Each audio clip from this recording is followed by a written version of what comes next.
Yo, what's good, YouTube? It's your boy Pablo, and welcome back to GG Sports. I'm bringing you guys another episode of the New Orleans Pelicans realistic rebuild here in NBA 2K19.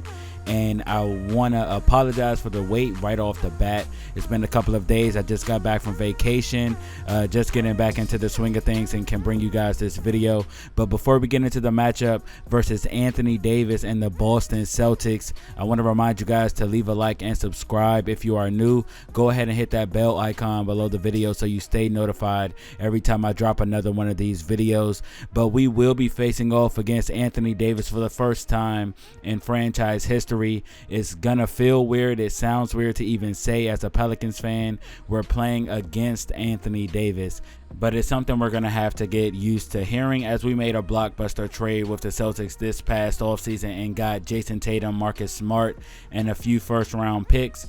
So there's a ton of storylines behind this game. There's a few things we're going to look at before we get into it, but Jason Tatum definitely is going to have revenge in his mind. No player likes to be traded, so I think Jason Tatum will come into this game as a man on a mission to get a W versus his former team, who moved on from him and who has also replaced him with the likes of DeAndre Hunter. So they definitely have added on to the core they have in Boston, and this is a team that I see as what could have been should Kyrie Irving re-signed in Boston and the Pelicans traded Anthony Davis to the Celtics. This is what they could have been. This is a very impressive team. They hold first round picks. In this MyLeague, they turn those into DeAndre Hunter and Sekou Doumbouya.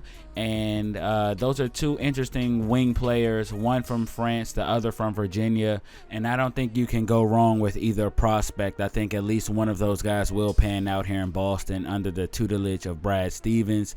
But this is a deep team. They still have Al Horford, who actually opted out and will likely sign elsewhere in real life. But this Celtics team in this MyLeague, they're number 1 in power rankings, number 2 in the Eastern Conference. But let's see who's doing what for this team. Kyrie Irving is averaging almost 27 points a game, 5 rebounds. I believe that was over 6 assists. But DeAndre Hunter, rookie out of Virginia, as I was just talking about, pretty decent wing player, good defender as well, 9.5 points a game, 4 rebounds. Al Horford having a down year. Sekou Doumbouya actually also getting some minutes there, putting in about 6 points a game. Solomon Hill does not crack the lineup. But while we're here, we're going to take a look at the stats for the Pelicans to see just how they made it to third in the Western Conference halfway through the season, pretty much through about 40 games. The Pelicans are in a much better position than many anticipated they would, especially after a rebuilding summer that they just had, where they added a lot of young players, a lot of young talent, but didn't really add too many veterans except for Pat Beverly. But speaking of him, he's been monumental in the development of the young players that we have. So has Drew Holiday, and each young player that we have on the team does have a mentor, and we do have everyone set up on a specialized training schedule. So Zion Williamson, we have him training to become a stretch 4, so he'll be focusing on his jump shot. Under Alvin Gentry, he'll have a lot of freedom. But before we get into the gameplay, I want to tell you guys I'm doing something a little bit different. I wanted to try something different for this series to maybe spice it up a little bit and make things a little bit more realistic. I realized, though, as I'm playing these games, I'm taking away from the realism to a certain degree, as there's user skill involved. So what I did was I built the game plan out and decided to simulate but still show you guys the gameplay. I'm going to be showing it from the broadcast view. I think you get a better view of the action from this camera angle. So let me know if you guys want to see something like this going forward. For now, it will be an 1 episode thing. I won't be continuing this. I'll continue to play unless you guys leave a comment and let me know, hey, I really enjoyed this, I really like this view, I like the fact that it's simulated, and I will consider making it a permanent change. But another reason why I decided to do that is because I know on Hall of Fame this team would be completely OP. But as we're getting into the game now, I want to explain the lineup that I went with. I decided to start our 2 rookies, Darius Garland and Bol Bol. I'll explain both. Darius Garland, he's been on a tear lately. He's hot. We want to get him more minutes, even though we're losing defensive ability or perimeter defense by benching Pat Beverly. I thought Darius Garland definitely would give us some offense, and I think we'll really need that in this game to keep up with the firepower that the Celtics have. And then at the 5 spot, I started Bol. Just from a size perspective, AD, we want to make it as difficult for him as possible. He's going to get his, but we just want to make it difficult for him. And I think Bol defensively gives us the best shot to do that. Although Robert Williams did have one of his best games of his rookie seasons versus Anthony Davis while he was still in Boston, but I still decided to go with Bol. And I think we'll be fine. It's a tie game here as we are about to close out the first quarter, but Marcus Smart, playing against his former team, drains the 3-point shot, and in my opinion, he'll have more bad blood out for the Celtics than Jason Tatum, because they did fairly recently give Marcus Smart a new contract. So I'm sure he thought he'd be in Boston for the long haul, and to be traded, I'm sure that doesn't leave a good taste in his mouth. But Doumbouya finds DeAndre Hunter in transition after getting the steal, and the rookie connection they have on their side is pretty effective as well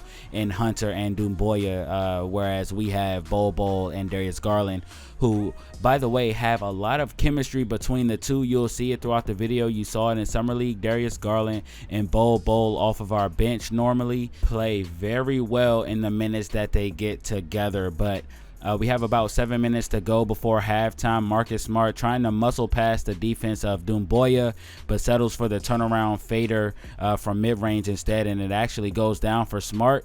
And so far, this is a back-and-forth game, and Jason Tatum has really taken over. And for the Celtics, it's really been Kyrie Irving and Anthony Davis both. But we haven't seen too much of Zion Williamson. Maybe that will change in the second half, but they've been able to contain him pretty well. But here's Jason Tatum coming up with the board and pulling right up from beyond the arc and draining the 3-point shot. And in transition, Anthony Davis tries the mid-range. It was short, and Gordon Hayward was there to clean it up with a filthy putback. No one was there around him, but still finished with some force there. But Anthony Davis cannot finish the alley-oop from Kyrie. He gets stripped after getting his own offensive board, and on the break, Jason Tatum finds Christian Wood for an easy deuce, and the Pelicans all of a sudden are up by 9 points until that and one play by Anthony Davis, and the Pelicans have went on a nice little run here to increase their lead, and this is a good position to be in, and this is where you actually want to be here at home. Hopefully we can take a lead into half and close this game out, but the Celtics, they have Kyrie, Anthony Davis, and company. This is a deep team, as I mentioned before, so we can't let our foots off of the gas. We can't go to sleep at the wheel. Jason Tatum is doing everything he can to keep us in the lead. We're still underdogs in this game, so we have to finish it out. Jason Tatum is going to be a huge part of that. He has to have another tremendous half. And even though we're at home, this is a Celtics team who has won 9 out of their last 10 games. So it's very important that we stay on track, continue our offensive dominance and our good perimeter defense, and close this one out. And Bol steps out from beyond the arc and gets the 3-point shot to go down. And the Pelicans are looking very confident beyond the arc, and that would be a huge reason that they are in the lead in this game. They've been very efficient, but Zion Williamson says, forget the shots, I'm going in the paint and doing what I do best, and he throws down the alley-oop. He is so good at finishing those plays, and Darius Garland did a great job of using his court vision and finding his cutting teammate. But the Pelicans are now up by 8 right now. DeAndre Hunter gets his own miss and puts it back. We're now leading by 5. Kyrie Irving getting back into action as he banks in the layup. And DeAndre Hunter going to get the fourth quarter started with the long 2, fading away, still gets it to go down, but they disrespect Zion. Like I said in the beginning of the video, he has a specialized training regimen where he will be working on his shot more often than not, but Jason Tatum will throw down the reverse alley-oop from Darius Garland. Excellent acrobatics and finishing ability on display there. Jason Tatum, another great play, continues his masterful night And I said it before the video, Jason Tatum would be a man on a mission as he pulls up from mid-range, knocks that one down as well. So it's seeming like him versus Kyrie in this one, as AD has been pretty much contained here in the fourth quarter so far, and Kyrie is trying to continue his dominance, but Bol cannot be undervalued in his performance tonight. He's definitely provided some valuable minutes for us off of the bench, but Zion Williamson is left open once again. Al Horford and Brad Stevens do not seem to know that Zion Williamson has developed his shot, and he knocks down another one, and that's crucial for the Pelicans. But we still only lead by 2. It is 105-103. Anthony Davis has to get a block on Drew Holiday. Kyrie Irving would try a three-point shot on the next possession, wouldn't go down, so we get the board. Darius Garland finds Drew Holiday in transition, and he gets that one to fall, not blocked by Anthony Davis that time, and we are leading by 4 now. Darius Garland handling the ball, defended by Kyrie Irving, going up for another oop, this time to Bol, and the Pelicans get another basket as a result of the good court vision and size of Bol. Like I mentioned before, these two guys have chemistry, but that passing vision is just another one of the reasons why we know Darius Garland will be the point guard of the future here in New Orleans. But we have a 7-point lead with under 3 minutes to go. Drew Holiday is handling the rock, and if we can come away with a basket here, we'll be looking pretty good to go ahead and close this one out, as we have just about 2.5 minutes to go. But here's Jason Tatum finding Zion Williamson going baseline for the slam, and I don't know what Al Horford was thinking. Actually, I do. They were doubling Jason Tatum because he has been going off today. But that, unfortunately for the Celtics, left Zion Williamson wide open.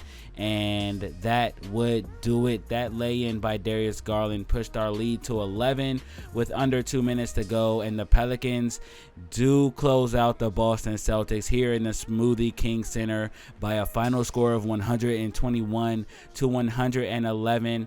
This Pelicans team really put it together. I say it every episode. We have a deep core of talent, and it shows every episode. This is a powerhouse team, and we don't win this game if we don't have as many players who can contribute like they did. We routinely have at least 5 guys over double figures or in double figures. Today it was Jason Tatum with 38, Bol with 17, Darius Garland with 16 and 10, Zion with 14 and 7. But without a doubt, this was Jason Tatum's night. He was 16 for 20 shooting and had 38 points, and he just had a will to win. This is a team, the Celtics, they're very good, but Jason Tatum just had the will to put down his former team. Marcus Smart contributed as well, but we don't get this win if it is not for Jason Tatum going off versus his former team. Anthony Davis, we spoil his return to the Smoothie King Center, and the last time he was here, if you're a Pelicans, you know he was spotted in a That's All Folks t-shirt. So we definitely don't want to let you have any success in this building playing against us, and the Pelicans do right by Pelicans fans and defeat Anthony Davis and his new team. This is a huge step for the Pelicans organization. This is one they had X'd out on their calendar. They were ready for. But like I said, the Pelicans, though, we move up to 29-19 on the season. We're playing pretty well so far, but we still have some things to iron out. We're third in the Western Conference, but the 8th seed only has 22 losses, whereas we have 19. So we go on a small losing streak, and we're possibly out of the playoff race. So don't take that seeding for granted. This season is still young. We're only about halfway through. Trade deadline is coming up, so if you have a trade you want me to make, go ahead and leave a comment. Let me know. Now would be the time to make the suggestion, and hope to see you guys in the next episode. In that one, we're playing against either the Lakers or the Clippers. The Clippers, they've signed D-Loaded and Jimmy Butler, but the Lakers, they've signed Klay Thompson, and a lot of people think he'll be the perfect teammate with LeBron James, so maybe we'll get to see. Hope to see you guys in that one. Leave a like and subscribe if you're new, and I'll see you guys later. Peace.